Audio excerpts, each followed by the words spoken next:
নমস্কাৰ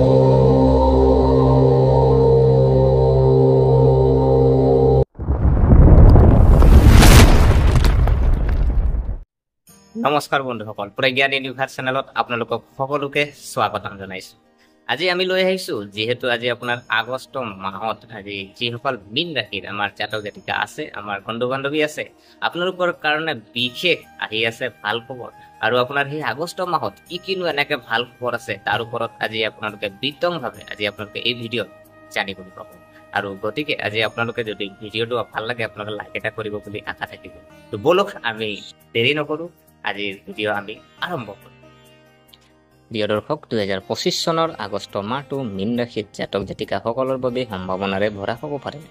এই সময়ত মংগল, শুক্ৰ আৰু বুধৰ দৰে গুৰুত্বপূৰ্ণ গ্ৰহৰ গোচৰত মীন ৰাশিয়ে স্থানীয় জাতক জাতিকাসকলক শক্তি, প্ৰেম, আকৰ্ষণ আৰু সিদ্ধান্ত গ্ৰহণৰ শক্তি প্ৰদান কৰিব। এই মাহত আপুনি কেৱল ব্যক্তিগতভাৱে নহয়, পেছাদাৰী জীৱনতো ডাঙৰ সিদ্ধান্ত ল'বলৈ অনুপ্ৰাণিত হ'ব। ছাত্ৰ ছাত্ৰীৰ পৰা ব্যৱসায়ীলৈকে প্ৰতিটো শ্ৰেণীৰ মীন ৰাশিৰ স্থানীয় জাতক জাতিকাই এই মাহটো স্মৰণীয় কৰি তুলিব পাৰে। এতিয়া জানো আহক 2025 চনৰ আগষ্ট মাহৰ বিশদ ৰাশিফল। প্ৰিয় দৰ্শক, ভাগ্য আৰু যদি গ্ৰহৰ গতি যদি চোৱা হয়, এই মাহত মংগল গ্ৰহৰ গোচৰতে আপোনাৰ আৰোহী মানে লগ্নৰ পৰা সপ্তম আৰু অষ্টম স্থানত সক্ৰিয়তা আনিব পাৰে, যিয়ে আপোনাৰ আত্মবিশ্বাস অধিক শক্তিশালী কৰিব। একে সময়তে শুক্ৰৰ প্ৰভাৱে আপোনাৰ আৱেগ আৰু সম্পৰ্কবোৰ মধুৰ কৰি তুলিব। চতুৰ্থ আৰু পঞ্চম স্থানত বুধ গ্ৰহৰ স্থানে আপোনাক মানসিক শান্তি, গভীৰ চিন্তা আৰু বিবেচনা শক্তি প্ৰদান কৰিব। মূল গ্ৰহৰ প্ৰভাৱ যদি চোৱা হয়, মংগল কৰ্মক্ষেত্ৰত গতি আৰু সিদ্ধান্ত গ্ৰহণৰ ক্ষমতা কৰিব। শুক্ৰ যদি চোৱা হয়, প্ৰেমৰ সম্পৰ্কত মিঠা আৰু বিবাহিত জীৱনৰ ভাৰসাম্যতা বজাই ৰাখিব। বুধ শিক্ষা, চিন্তা আৰু যোগাযোগৰ ক্ষেত্ৰত সফলতা। সূৰ্য যদি চোৱা হয়, সমাজত সন্মান বৃদ্ধি কৰিব।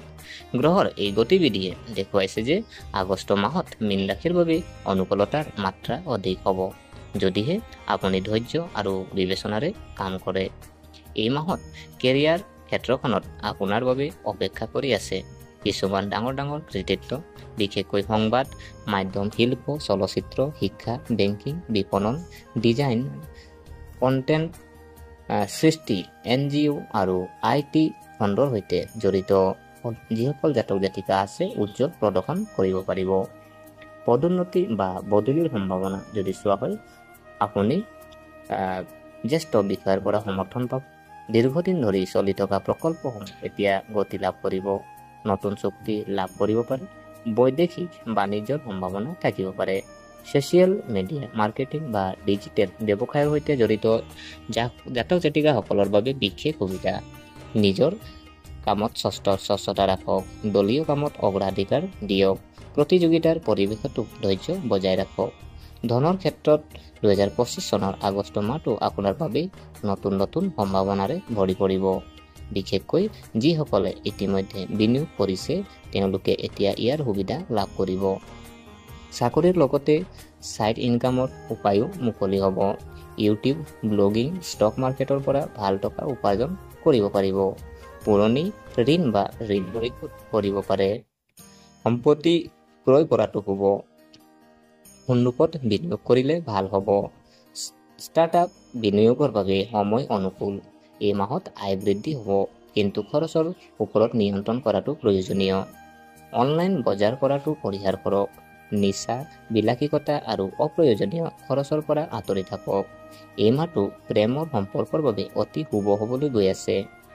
শুক্ৰৰ কৃপাত অবিবাহিত যিসকল জাতক জাতিকা আছে সংগী বিচাৰি পাব পাৰে আৰু ইতিমধ্যে সম্পৰ্কত থকাসকলে এখোজ আগুৱাই যাব পাৰে। আকাংক্ষিত সংগী পাব পাৰে। পুৰণি বিবাদত অন্ত পৰিব। সংগীৰ পৰা চমকপ্ৰদ উপহাৰ পোৱাৰ সম্ভাৱনা। বৈবাহিক সম্পৰ্কত ভাৰসাম্য আৰু ৰোমাঞ্চ থাকিব। শিশুৰ পৰা ভাল খবৰ পাব পাৰে।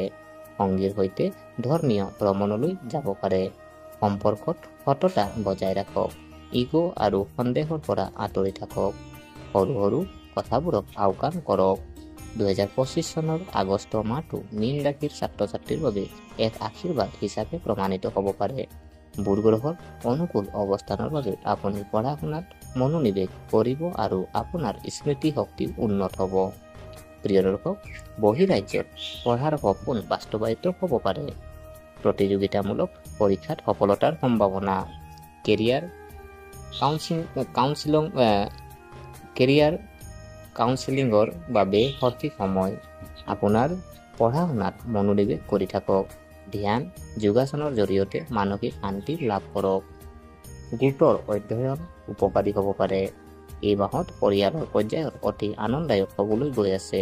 যিকোনো শুভ কাম, বিবাহ, পূজা বা ভ্ৰমণৰ পৰিকল্পনা ঘৰতে কৰিব পাৰিব। ঘৰত সুখ আৰু সহযোগিতা থাকিব। আপোনাৰ সন্তানৰ কৃতিত্বক লৈ আপুনি গৌৰৱ কৰিব। মাক দেউতাকৰ আশীৰ্বাদ পাব। সমাজত সন্মান বাঢ়িব। পুৰণি বন্ধু এজনক লগ পাব। ধৰ্মীয় বা দান বৰঙণিৰ কামত অংশগ্ৰহণ বৃদ্ধি পাব পাৰে। স্বাস্থ্য আৰু জীৱনশৈলী যদি চোৱা হয়, এই মাহত মানসিক আৰু শাৰীৰিক স্বাস্থ্যৰ বিশেষ যত্ন লোৱাৰ প্ৰয়োজন। বতৰৰ পৰিৱৰ্তন আৰু ব্যস্ততাৰ বাবে ভাগৰুৱা হ'ব পাৰে। স্বাস্থ্যৰ পৰামৰ্শ আমি যদি চোৱা হয়, আপুনি পাৰিলে যথেষ্ট টোপনি লওক, মানসিক চাপ নাখাব, জাংক ফুড পৰিহাৰ কৰক, যোগাসন, ধ্যান আৰু ৰাতিপুৱা খোজকাঢ়িলে উপকাৰী হ'ব। ৰক্তচাপ, ডায়েবেটিছ আৰু ছালৰ লগত জড়িত সমস্যা থকা যিসকল জাতক জাতিকা আছে তেখেতসকলে সাৱধান হ'ব লাগিব। মানসিক স্বাস্থ্যক অগ্ৰাধিকাৰ দিয়ক। আৰু জ্যোতিষৰ প্ৰতিকাৰ যদি চোৱা হয়, শুভ আপোনাৰ যদি চোৱা হয় যে প্ৰতিকাৰ যদি চাওঁ যে প্ৰতি বৃহস্পতিবাৰে আপুনি হালধীয়া কাপোৰ পৰিধান কৰি ফলৰ গছক আপুনি পূজা কৰিব লাগে। চন্দনৰ তিলক লগাওক। বুধ আৰু শুক্ৰৰ শক্তিশালী হ'ব। আপুনি মংগলবাৰে হনুমানজীক আপুনি সেন্দুৰ অৰ্পণ কৰক। শুভ আপোনাৰ গ্ৰহ যদি চোৱা হয় শুভ তাৰিখ যদি চোৱা হয়, আপোনাৰ 5 আগষ্ট কাম আৰম্ভ কৰাৰ বাবে শুভ। 11 আগষ্ট যদি চোৱা হয়, বিনিয়োগ বা বজাৰ কৰাৰ বাবে অনুকূল থাকিব। 15 আগষ্টত পৰিয়ালৰ অনুষ্ঠানৰ বাবে সৰ্বোত্তম। 25 আগষ্ট প্ৰেমৰ প্ৰস্তাৱ বা বিয়াৰ বাবে সৰ্বোত্তম। প্ৰিয় দৰ্শক, 2025 চনৰ আগষ্ট মাহত মীন ৰাশিৰ বাবে বহু দিশত শুভ ৰাশি কঢ়িয়াই আনিছে। এই সময়ত আপুনি একেলগে জীৱনত স্থিৰতা, শান্তি আৰু প্ৰগতি বিচাৰি পাব পাৰে। গ্ৰহৰ এই গতিবিধিয়ে আপোনাক সমৰ্থন কৰি আছে, মাত্ৰ আপুনি অলপ কষ্ট, ধৈৰ্য আৰু ইতিবাচক চিন্তাৰে আগবাঢ়িব লাগিব।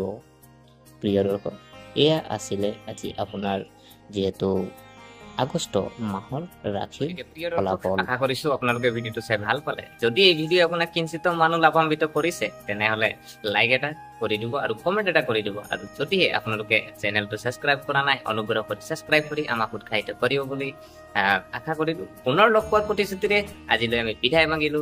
ধন্যবাদ।